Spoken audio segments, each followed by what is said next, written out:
I'm sure you've heard a lot of negative things about silver amalgam, and as a dentist, I agree with the fact that it's quite shocking that mercury was so known to be a neurotoxin, and yet it was something we used. I actually was at dental school in the 60s, and we used to mix the silver amalgam with a pestle and mortar and actually add the mercury, liquid mercury, into the pestle and mortar. We would then put this material into a little square of gauze and squeeze it, and the mercury used to run out over my fingers. We'd collect the mercury and put it back into the little container. Then we would put this silver amalgam into the palm of our hands, no gloves, and actually fill the packing equipment with the mercury silver fresh right in the palm of our hand. I mean, it's shocking to me. And it's shocking that nothing was ever said about mercury fillings to us as dental students. But that aside, I am not a believer in taking out every silver filling that you ever had done. I am for minimal treatments because I believe that is the healthiest option. And if you have a few silver fillings in your head, I do not recommend rushing to get them taken out and white ones put in, because the best filling is not a white one. The best filling is no filling. And there's a lot of danger, I believe, as we take out these silver fillings and as we put them in, for sure. If you have a brand new cavity that requires filling, what should you use? Well, I would certainly not suggest you use silver amalgam in most cases, unless there's a really good reason. And then you have it put in very safely. But I also am not a fan of white fillings. And why is that? Because I don't care whether it's a non-BPA or BPA white plastic filling. It's going to be at room temperature in your mouth.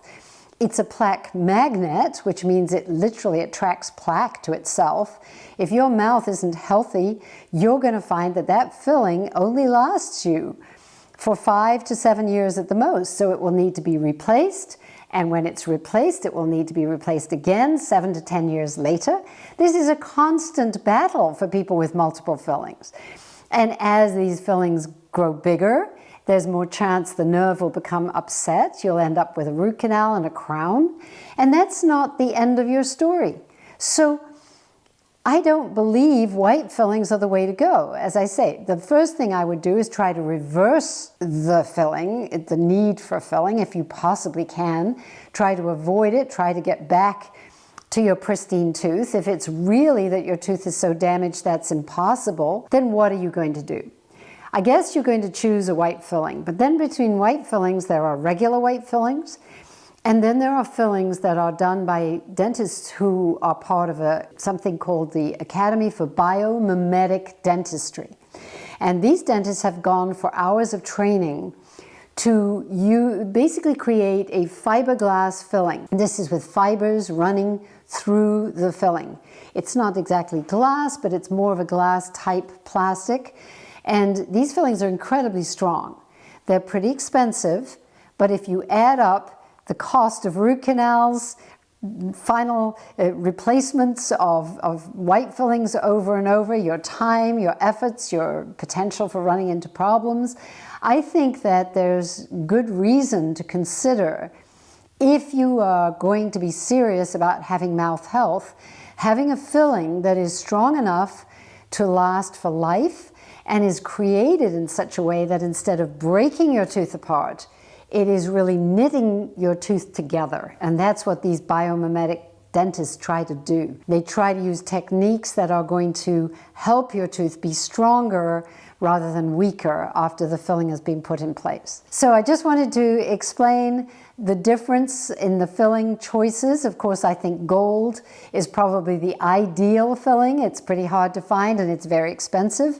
I still am a huge fan of gold fillings and gold crowns, but it's one of those things that today is hard to find and hard to have done. So when you are in that situation, consider carefully, and I would always suggest getting your mouth healthy first before you have any filling done. Get on my complete mouth care system, learn how to do it, use xylitol, use Zellies. It's easy, and the difference it's going to make to your future is incredible, your future oral health.